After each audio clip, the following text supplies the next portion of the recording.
Yo mga idol, kamusta? Sports Talk PH nga pala.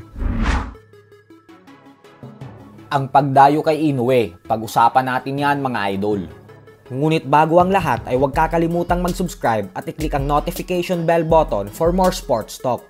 So alam nga po nating lahat na opisyal nang inanunsyo kahapon lamang ang bakbakan sa pagitan ng current undisputed super bantamweight world champion na Oya Inoue at ng kanyang undefeated mandatory challenger na si Sam Goodman, kung saan nakatakda itong ganapin sa bansang Japan sa December 24.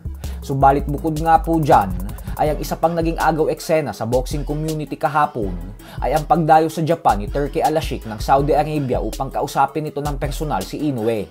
Ayon kay Turki ay pinaplano niya daw kausapin at kumbinsihin si Inoue na labanan ang current undefeated WBA lightweight world champion Gervonta Tank Davis para sa isang bigating mega showdown. Paliwanag ni Turki na kung magkasundo umano ang kampo ni Inoue at Davis para magtagpo sa tamang timbang, ay walang duda umano na ikakasa niya agad ang bakbakan ng dalawa.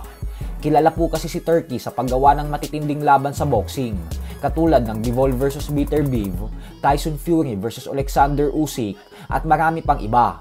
Subalit ganun pa man nga po ay bagamat dinayo na nito si Inoue, ay kumbinsido po ang maraming boxing fans na mahihirapan itong mapapayag si Inoue na labanan si Davis. Alam naman po kasi nating lahat na hindi nagmamadali si Inoue sa pag-akyat ng dibisyon. At sa ngayon po ay 3 dibisyon ang pagitan nila ni Davis. Kaya naman malabo talaga itong kumagat sa alok ni Turki. Lalo pat hindi na din naman kaya ni Davis lumaban sa mas mababa sa lightweight division. Bukod dyan ay mismo si Inoue na din ang nagsabi dati pa na isang fantasy matchup lang umano ang usapin patungkol sa kanila ni Davis at na malayo daw ito sa katotohanan gawa ng agwat nilang dalawa sa timbang. Habang si Turki naman ay sinabi na dati pa na nangihinayang daw siya sa tibay at talento ni Inoue dahil sa Japan lang daw ito lagi lumalaban. Kailangan umano nitong lumabas at lumaban sa labas ng baluarte niya upang mas makilala sa buong mundo at maging isang ganap na global boxing superstar. Pero ganun pa man nga po ay sinabi naman ni Inoue na sa ngayon umano ay wala siyang ibang iniisip kundi ang paparating niyang laban kontra kay Sam Goodman. Dito daw nakatuon ang buong atensyon niya sa kasalukuyan. Sa kabilang banda naman mga idol ay tila pinagtatawanan nga po ngayon ang former WBO Junior Middleweight World Champion Tim Tszyu.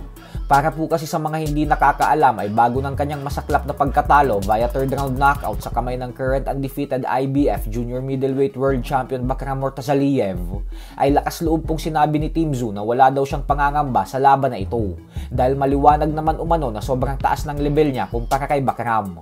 Kaya naman magmimisto lang isang madaling laban lang daw ito para sa kanya.